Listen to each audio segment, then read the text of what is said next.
பக்தர்கள் மாநாடு வந்து திமுகவிற்கு அல்லது திமுக அணிக்கு ஒரு கலக்கத்தை, ஒரு பதட்டத்தை ஏற்படுத்தியிருக்கு அப்படிங்கிற மாதிரியான ஒரு விமர்சனத்தை வைக்கிறாங்க.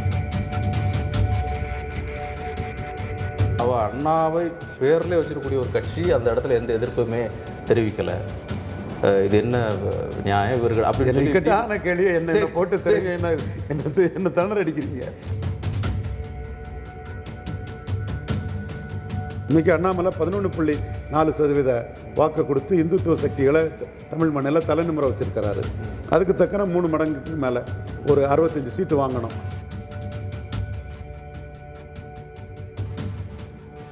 முருக பக்தர்கள் நடத்தக்கூடிய மாநாடு, இந்து முன்னணி நடத்தக்கூடிய மாநாடு, இதில் எல்லா அரசியல் கட்சிகளும் கலந்துக்கலாம், நாங்கள் எல்லாருக்குமே அழைப்பு கொடுக்குறோம், தமிழ்நாட்டில் கூட எல்லா கட்சிகளும் கலந்துக்கலாம் அப்படின்னு ஒரு விஷயத்த சொன்னாங்க. ஆனால் அங்கே நடந்தது அப்படி இல்லை. இப்போ பார்த்தீர்களா, நாங்கள் சொன்னது தான் இப்போ நடந்திருக்குது, அரசியல் பேசியிருக்கிறார்கள் அப்படின்னு சொல்லி திமுக உள்ளிட்ட கட்சி. அரசியல் பேசத்தான் செய்வாங்க, பின்ன அவியலா செய்வாங்க.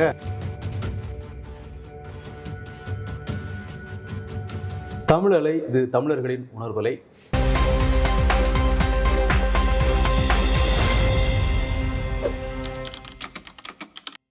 வணக்கம்.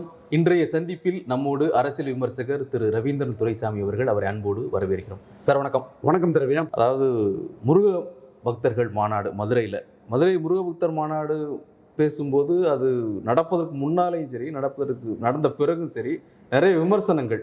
ஸோ முடிந்து போன அந்த மாநாடு குறித்து இப்போது வந்து கொண்டிருக்கக்கூடிய விமர்சனம் குறித்து உங்களுடைய பார்வை என்ன? அந்த முருக பக்த மாநாடு நடத்துறது அவங்க உரிமை. இது ஜனநாயக நாட்டில் மத தொடர்பாட்டு உள்ளது அவங்கவுங்க உரிமை. சரி.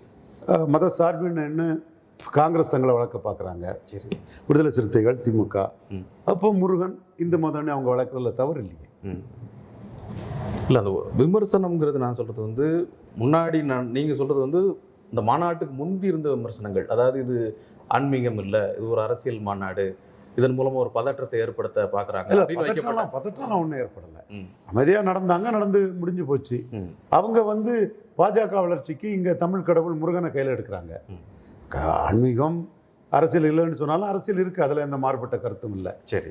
ஸோ அரசியல் இருக்கனால தான் பாஜக தலைவர் அண்ணாமலை, முன்னாள் தலைவர் தமிழிசை, இந்நாள் தலைவர் நயினார், முன்னாள் தலைவர் அண்ணாமலை. பாஜக தலைவர்னா தமிழ்நாடு பாஜகனா அண்ணாமலை தான், அது தலைவர்னா அண்ணாமலை தான். தமிழிசை, நயினார், முருகன் எல்லாம் பிரசிடென்ட்ஸ், லீடர். பிரசிடென்ட்டுக்கு வித்தியாசம் இருக்கு இல்லையா? அது நம்ம வாயிலிருந்து முன்னாள் தலைவர்னு வரல, இஸ் த லீடர். அவங்கெல்லாம் பிரசிடென்ட்ஸ் எல்லாம் கலந்துக்கிட்டாங்க. ஸோ அவங்க கட்சியை மேலெடுத்து செல்லதுக்கு முருகனை எடுக்கிறாங்க. அவங்க முருகனை எடுக்கிறத அதிமுக வரவேற்கிறாங்க. செல்லூர் ராஜி, ஆர்வி உதயகுமார், இன்னொரு கடம்பூர் ராஜி, 3 பேர் அங்கே போயிருக்காங்கன்னா முருகன் தங்களுக்கும் வாக்கு வங்கியை கொடுப்பாரு. முருகனை போய் பார்க்கறதுனால நமக்கு ஒன்றும் பெரிய நஷ்டம் இல்லைன்னு நினைக்கிறாங்க. அல்லது அண்ணாமலை எடுத்த 1.4% வாக்கை, கோயில்பட்டியில் எடுத்த வாக்கை அவர் மதிக்கிறாரு, இவங்க தொகுதிகளில் எடுத்த வாக்கை இவங்க மதிக்கிறாங்க. அந்த பாஜகவின் வாக்கை மதிக்கிறாங்க. பாஜகவை நம்பி நாம் திமுக அணிக்கு ஃபைட் பண்ண முடியும்னு அதிமுகவினர் கருதுறதுனால தான் ஐயா எடப்பாடி பழனிசாமி வாழ்த்து தெரிவிக்கிறாரு. அதிமுக அமைச்சர்கள் அதில் கலந்துக்கிறாங்க, முன்னாள் அமைச்சர்கள் கலந்துக்கிறாங்க. அதாவது சார், இப்போ அந்த மேடையில் இருந்து அந்த பேச்சுகள் இருக்குல்ல, திரு பவன் கல்யாண் பேசியதாகட்டும், திரு அண்ணாமலை பேசியதாகட்டும், திரு நயனா நாகேந்திரன் பேசியதாகட்டும், நீங்கள் சொல்றது எல்லாமே நான் முதல்ல சொன்ன மாதிரி அது நடப்பதற்கு முன்பு வைக்கக்கூடிய விமர்சனங்கள். இப்போ சொல்லக்கூடிய விமர்சனம்ங்கிறது அவர்கள் அங்கே இந்த பேசிய விஷயங்கள், உயர்நீதிமன்றம் என்ன சொல்லுது, மதுரை உயர்நீதிமன்றத்தில் இதற்கான அனுமதி கேட்கின்ற பொழுது இது முழுக்க ஆன்மீகம், இதில் அரசியல் எந்த காலத்தை கொண்டு எந்த நோக்கம் கொண்டு நான் பேச போகிறது இல்லை, முழுக்க இது முருக பக்தர்கள் நடத்தக்கூடிய மாநாடு, இந்து முன்னணி நடத்தக்கூடிய மாநாடு, இதில் எல்லா அரசியல் கட்சிகளும் கலந்துக்கலாம், நாங்கள் எல்லாருக்குமே அழைப்பு கொடுக்குறோம், தமிழ்நாட்டில் கூட எல்லா கட்சிகளும் கலந்துக்கலாம் அப்படின்னு ஒரு விஷயத்த சொன்னாங்க. ஆனால் அங்கே நடந்தது அப்படி இல்லை. இப்போ பார்த்தீர்களா, நாங்கள் சொன்னது தான் இப்போ நடந்திருக்குது, அரசியல் பேசியிருக்கிறார்கள் அப்படின்னு சொல்லி திமுக உள்ளிட்ட கட்சி. அரசியல் பேசத்தான் செய்வாங்க, பின்ன அவியலா செய்வாங்க. அது இயல்பு தானே. நீங்கள் என்னமோ அரசியல் பேசிட்டாங்க, நீங்கள் எப்படி கொடுத்தாங்கலாம் கோர்ட்டில் போய் எடுக்க முடியாது. இது முடிஞ்சு அவ்வளோதான். அரசியல் பேசுகிற மட்டும் நீங்கள் நீதிமன்றத்தில் கேட்கும்பொழுது இந்த அனுமதிகளோடு தானே அந்த சரி, நீங்கள் கண்டெம்ட் போடுங்க. யாராவது நம்ம கண்டெம்ட் போட்டாலே நீங்கள் பயந்துட்டீங்க, அலறிட்டீங்க, கலங்கிட்டீங்கன்னு சொல்லுவாங்க. இதெல்லாம் என்னத்துக்கு? இதை ஒரு வார்த்தையோட பேச்சு முடிச்சுட்டு போகிறது தான், அவ்வளோதான். இதில் மேட்ரு ஓவர். இதில் என்ன ரிபர்கஷன்ஸ்னா, அதிமுக பாஜகவின் செல்வாக்கை நம்பி தான் திமுக அணியை எதிர்கொள்ளணும். ஸோ அதுதான் இங்கே மேட்ரு. அதில் அண்ணாமலை சொல்கிற மாதிரி பலத்திற்கேற்ற பங்கீடுங்கிறது வருது. அந்த 11.4 நம்பி தான் எடப்பாடி பழனிசாமி இங்கே கமிட் பண்ணியிருக்கிறாரு. அதிமுக அமைச்சர்களும் இங்கே களத்துக்குள்ளே வந்திருக்காங்க.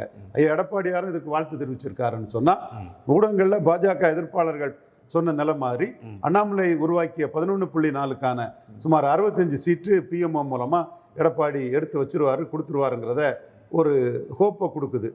ஸோ இந்த களம் இது மோகன் பகவத் நிகழ்ச்சியில் இவர் வேலுமணி கலந்துக்கிற களத்தையும் பார்க்கும்போது அவங்க வந்து பாஜகவை மையமாக வச்சு கோவை ஆர்எஸ்எஸ் வச்சு அவங்க பாஜகவை இதாக வச்சு தங்களோட காய்களை நகர்த்துறாங்க.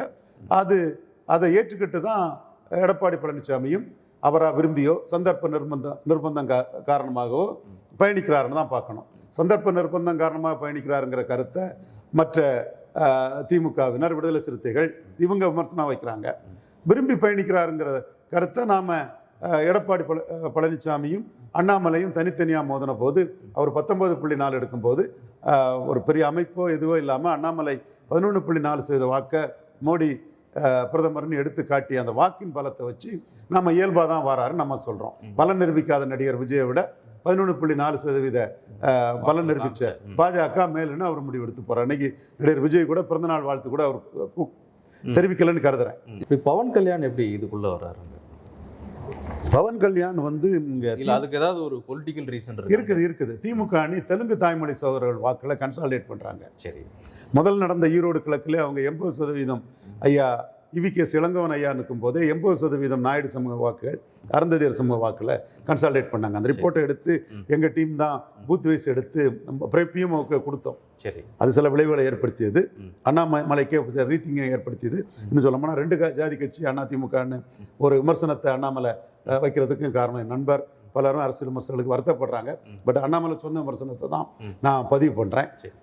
அந்த தன்மைக்கு பிறகு இப்பொழுது நடந்த ஈரோடு கிழக்கிலே வந்து 90% தந்தை பெரியார நாம் தமிழர் கட்சி இது பெரியார் மண்ணில் பெரியாரே மண்ணுன்னு சொல்லும்போது 90% புறமொழியாளர்கள் வந்து திராவிட முன்னேற்ற கழகம் உதயசூரிக்கே கன்சால்டேட் ஆனாங்க. சரி, அப்போ நீங்கள் பாஜக பொறுத்தவரை லிங்குஸ்டிக் மைனாரிட்டி அவங்களுக்கு ஒரு முக்கியமான ஓட் பேங்க் இந்தியா ஃபுல்லாக.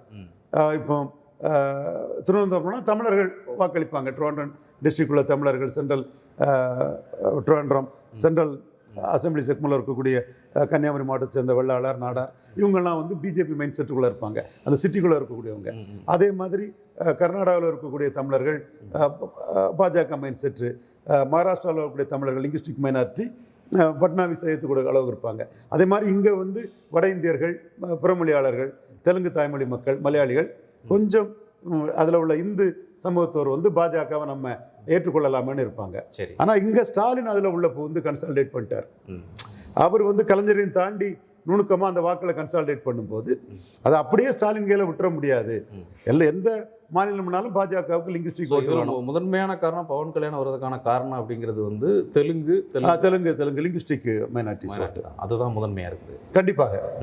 சார், இன்னொரு விஷயம் சர்ச்சையாக பேசக்கூடிய ஒன்றா இருக்கிறது, அண்ணா குறித்து அந்த ஒரு காணொலி வருது. அதில் பார்க்கின்ற பொழுது அண்ணாவை பேர்லேயே வச்சிருக்கக்கூடிய ஒரு கட்சி அந்த இடத்துல எந்த எதிர்ப்புமே தெரிவிக்கலை. இது என்ன நியாயம் இவர்கள் அப்படின்னு கேள்வி என்ன போட்டு என்ன திணற அடிக்கிறீங்க? பல விஷயம் அது உங்க உரிமை இல்லை. என்ன திணறடிக்கல. ஆக்சுவலா சேகர் பாபு அதை கேட்கறது நியாயம் தான். அதே போன்று திரு ரகுபதி கேள்வி எழுப்பியிருக்கிறாரு, RS பாரதி கேள்வி எழுப்பியிருக்காரு. அதனால பேரறிஞர் அண்ணா பிறந்த விமர்சிக்கிறது நமக்கு ஏற்புடையது கிடையாது தனிப்பட்ட முறையில். சரி, அரசியலில் மாறுபட்ட கருத்துக்கள் இருக்கலாம். தில்லை ஏகம்பதநாதரையும் பீரங்கில் வைத்து வெடிக்கும் நாள் என்னாலும்லாம் பேசியிருக்கலாம். அவர் நான் மறுக்க வரல. ஒரு அரசியல் களத்துக்குள்ளே வந்த பிறகு அவருடைய நடவடிக்கைகள்லாம் ரொம்ப ஒரு மெச்சூர்டு ஸ்டேட்ஸ்மேன் மாதிரி அண்ணா செயல்பட்டாருங்கிறது வரலாறு. அதனால தான் இவர் அண்ணாமலை அவர்களே பசுமன் தேவரையாவை கண்டு அண்ணா ஓடிட்டாரு, பயந்துட்டாருலாம் சொல்லும்போது அது உண்மை நிலைமை கிடையாது, அப்படிதாங்கிற கருத்தை நான் சொல்லி அது தேவர் ஒரு ஆன்மீகவாதிங்கிற லெவலில் அதையும் ஏற்றுக்கிட்டு நான் என்னோட பதிலை சொல்லுவேன். இன்னைக்கு அந்த குற்றச்சாட்டுகள்லாம் ஒரு எல்லையை தாண்டி போகும்போது என்னோட விளக்கத்தை நான் சொல்ல கடமைப்பட்டிருக்கிறேன். அண்ணா வந்து பசுமன் ஐயா முத்துராமலிங்க தேவரை கொண்டு ஒன்றும் ஓடி ஒளியலை. பசுமன் தேவரையா 1.3% வாக்கு பலம் கொண்ட ஒரு மத்திய ராமநாதபுரத்திலையும் முஸ்லீம்பட்டியிலையும் செல்வாக்குள்ள ஒரு தலைவராக இருந்தார். வள்ளலார் மாதிரி தூயவர், அதுக்கெல்லாம் நான் வரல. நேர்மையானவர், அரசியலில் கரைபடாத கருத்துக்கு சொந்தக்காரர், அதெல்லாம் அனைத்து சமூக மக்கள் அங்கே ஆதரவு பெற்றவர்.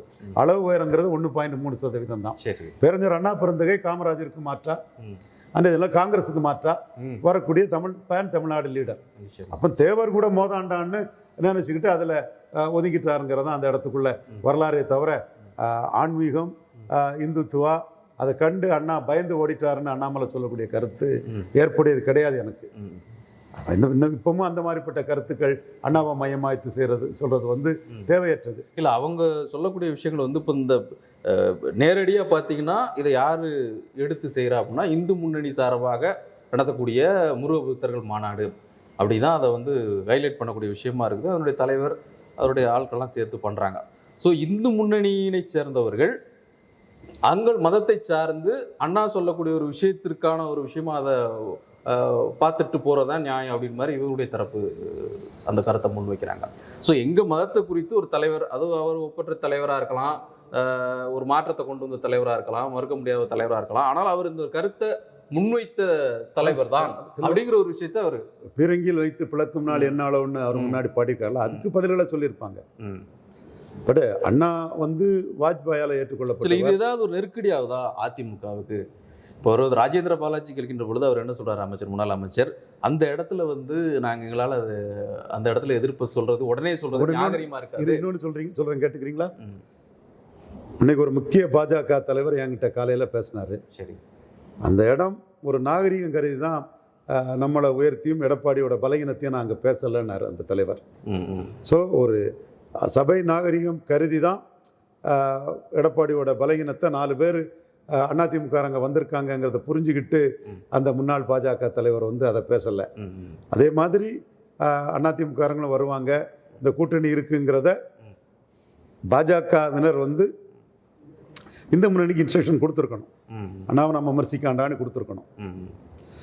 கொடுக்கல. இந்து முன்னணி அவங்க இதில் அவங்களோட அஜெண்டா அவங்களோட பெரியாரோட இருந்த அந்த கடவுள் மறுப்பை பற்றி அண்ணாவை அடிச்சிருக்கிறாங்க. அதே அண்ணா தான் அரசியல் களத்துக்கு வரும்போது ஒன்றே குலம் ஒருவனே தேவன்னு சொன்னார். அடுத்த படி இறங்கி வந்தார். ஆமாம், அதே அண்ணா தான் காங்கிரஸ் எதிர்ப்பில் வாஜ்பாய்கிட்ட ஒரு நல்லுறவை ஏற்படுத்தினார். அதே கலைஞர் தான், அதே அண்ணாவின் வாரிசு கலைஞர் தான் ரைட் பேன் இந்த ராங் பார்ட்டின்னு சொல்லி கடைசியில் என்டிஏன்னு ஒன்று உருவாக்குனார்.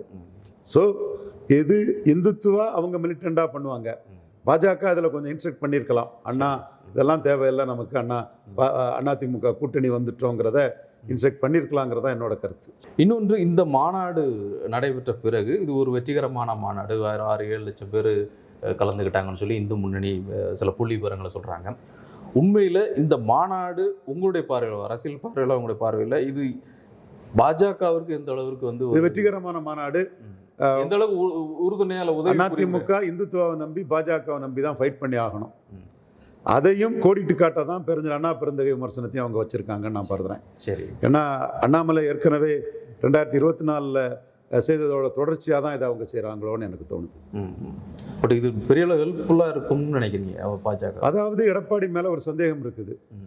அவர் 2021 கூட்டணியில் இருந்தார், உள்ளாட்சி தேர்தலில் போயிட்டார், 24 3வது முறை மோடி பிரதமராக வருவார், 330 சீட்டு வரும்னு ஆணித்தரமாக அடித்து மோடிக்கு வலது பக்கத்தில் இருந்து சொன்னார். உலக அளவில் மோடிக்கு அடுத்தபடியாக நம்பர் 2 இருக்கிறாரு. இந்தியா கூட்டணிக்கு எதிராக அவர் என்டிஏன்னு இருக்கக்கூடிய சூழ்நிலை இருந்தார்.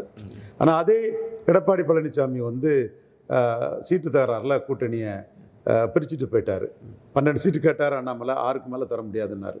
அப்போ இன்னைக்குள்ள சூழ்நிலையில் பாஜக அணியை விட்டு மீண்டும் எடப்பாடி போகாமல் இருக்கணும்னா இந்துத்துவாக்குள்ளே அவரை ஒரு தடவைக்கு 2 தடவை இந்துத்துவா பாத்டப்பில் முக்கியம் எடுக்கணும். அப்போ தான் அவர் வெளியே போகாமல் அவரை காப்பாற்ற முடியும்.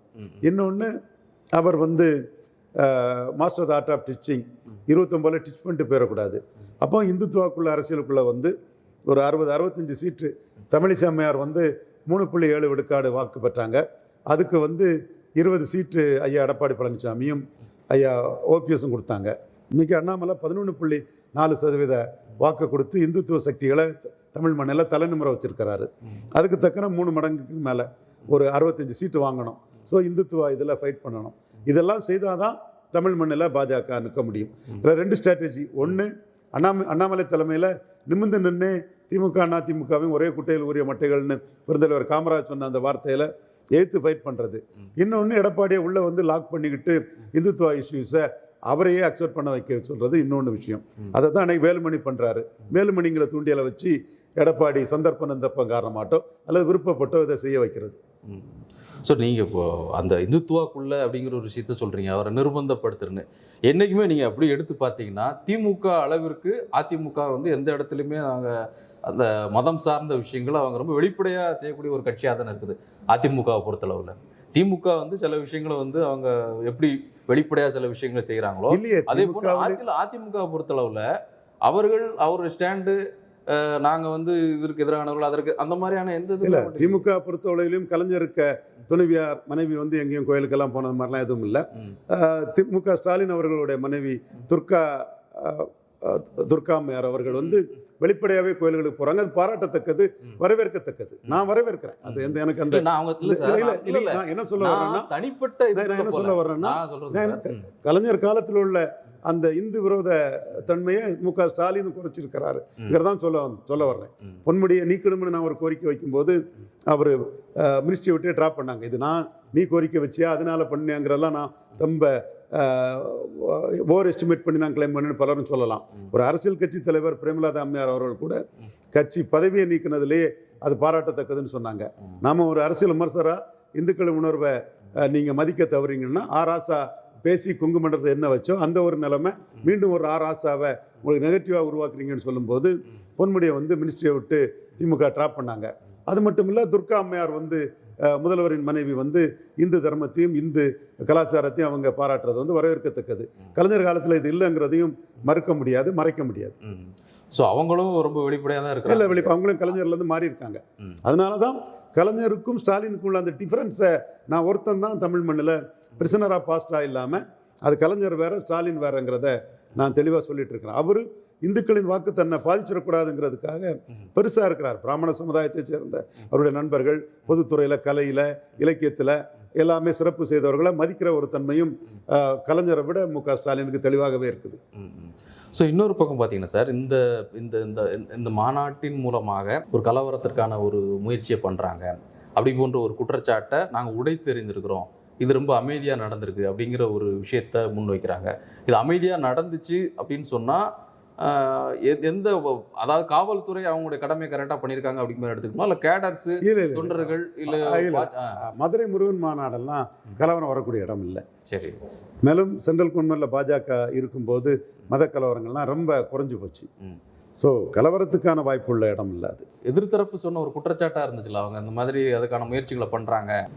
இல்லை, அந்த தன்மையும் அத்துடைய சமூக அரசியல் சூழ்நிலையும் மதுரைக்குள்ளே இல்லை. இன்னொரு பக்கம் வட நாட்டில் அல்லது நாட்டினுடைய வட பகுதியில் எப்படி ராமரை இவர்கள் முன்னிலைப்படுத்தி அதை ஒரு மிகப்பெரிய அரசியலை முன்னெடுத்தார்களோ அந்த அந்த ஸ்ட்ராட்டஜி வந்து தமிழ்நாட்டில் ஒர்க் அவுட் ஆகலை ராமர் அப்படிங்கிற விஷயம். அப்போ இங்கே என்ன செய்ய முடியும் அப்படின்னு பார்க்கின்ற பொழுது முருகனை கையில் எடுத்து இந்த அரசியலை முன்னெடுக்கிறாங்க. இது ஒரு நல்ல முன் உதாரணம் அல்ல, இங்கே அது நடக்காதுன்னு ஒரு விஷயத்த சொல்கிறாங்க. இல்லைங்க, அது நடக்கும் அங்கேயும். தமிழுக்கு ஒன்றும் அப்படி ஒன்றும் மகாராஷ்டிராவுக்கு இல்லாத, UP காரனுக்கு இல்லாத, பீகார் காரனுக்கு இல்லாத ஒரு தனி குணம் கிடையாது. ராமகோபாலன் ஜிட்ட நான் பேசிட்டு இருக்கும் போதே என்கிட்ட கேட்டார், தமிழன் என்றோர் அது கேட்டார், அப்படி என்ன அது என்ன சொல்லுன்னு கேட்டார் என்கிட்ட. நான் சொன்னேன் அப்படி ஒன்றும் இல்லை ஜின்னேன். பட் பின்ன ஏன் இங்கே எழும்பலன்னு சொன்னால் it is a militant party. யூபியில் மிலிட்டண்டா நம்பர் 1 தலைமை தாங்கி நிற்கிறாங்க.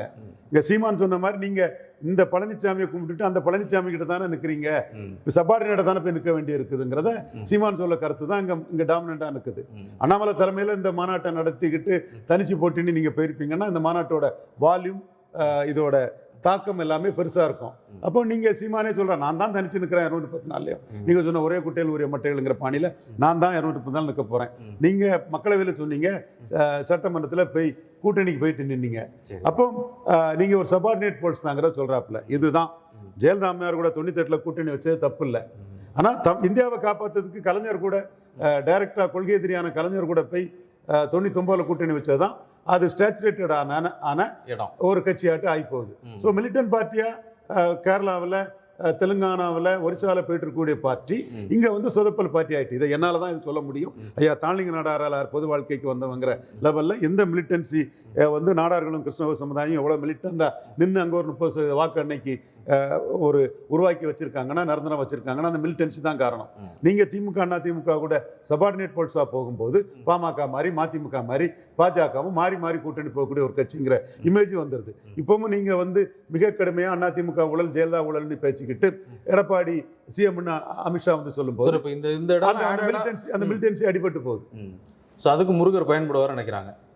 முருகரை பயன்படுத்தி ரிவைவ் பண்ணி எந்த எடப்பாடியை சிஎம்மா சொன்னோமோ அவரை 19.4 11.4ன்னு 2 ரெட்டலைக்கு 1 தாமரை சீட்டை வாங்கணும்னு முயற்சி பண்ணுறாங்க. பிஎம்ஓ அதில் வெரி பர்டிகுலராக இருக்காங்க. ஸோ இந்த கால்குலேஷனுக்கு இது உதவும்னு நினைக்கிறீங்க நீங்கள்? ஆமாம், இந்த அணி வந்து இந்துத்துவாவும் உள்ளடக்கிய ஒரு அணிங்கிற மாதிரி கொண்டு போகணும்னு நினைக்கிறாங்க. அதில் இருக்க மற்ற எல்லாருமே அதுக்கு அக்செப்ட் பண்ணுவாங்க. மற்ற யாரும் வரலையா? இல்லை சார், இப்போ எடப்பாடி இருக்கட்டும், எடப்பாடி நீங்கள் ஒரு நிர்பந்தத்தினால நீங்கள் சொல்கிறீங்க, துவக்கத்துலேருந்தே அதை சொல்லிடுங்க, ஒரு நிர்பந்தம் காரணமாக அவர் அக்செப்ட் பண்ணுறாருன்னு சொல்கிறீங்க. அதில் இருக்கக்கூடிய முன்னாள் அமைச்சர்கள் நிறைய பேர் இருக்கிறாங்க, மூத்த நிர்வாகிகள் எல்லாரும். இல்லை, எடப்பாடியும் அந்த இடத்துக்கு வந்ததுன்னா சிவி சண்முகத்தையும் ஜெயக்குமாரையும் கேபி முனுசாமியும் வடதமிழகத்தில் உள்ள பாஜக எதிர்ப்பாளர்களையும் மீறி தான் வந்தார். சரி, அவர் வரும்போது அவர்கிட்ட முபாரக் எஸ்டிபி முபாரக்கை தவிர வேறு யாரும் ஐயா எடப்பாடி கிட்ட கூட்டணிக்கு ஆள் கிடையாது. அப்போ அவருக்கு இந்த சந்தர்ப்ப நிர்பந்தம் காரணமாட்டு 18% உள்ள என்டிஏ 11.4% எடுத்த தாமரை இதுக்குள்ளே வந்துட்டால் நமக்கு 2வது இடம் ஷுவர். அதுக்கப்புறம் முதல் இடத்தை பார்த்துக்கலாம். ஸோ 2வது இடத்துக்கே ஒரு சிக்கலை வந்துடக்கூடாது. அண்ணாமலை ஒரு தனி அணியை மீண்டும் கட்டமைச்சு பல இடங்களில் 3வது தள்ளின அண்ணாமலை அடுத்த முறை 70% இடத்துல நம்மளை 3வது தள்ளிடுவாரோங்கிற அச்சம் வரும்போது தான் 2வது இடத்தை உறுதி பண்ணதுக்கு தான் இங்கே வந்திருக்கிறாரு. அப்போ அவரோட 2வது இடத்தை உறுதி பண்ணதுக்கு அண்ணாமலை தலைமையில் 2024 எடுத்த வாக்கு வலிமையை பயன்படுத்தி பாஜக அதில் ப்ளே பண்ணுறது தான் கரெக்டாக இருக்கும். ஒருவேளை தனித்து போட்டிட்டு அவர் பலமான அணி அமைச்சு பாஜக அடிபற்றக்கூடாதுங்கிற அச்சமும் பாஜக டெல்லி தலைமைக்கு வந்திருக்கு. அதையும் நம்ம சொல்லணும். இவருக்கு எப்படி 3வது பேருங்கிற அச்சமும் அவர் தாக்கு பிடிச்சி நம்ம வைப் அவுட் ஆயிருமோங்கிற அச்சம் பாஜகவுக்கும் வந்திருக்கு.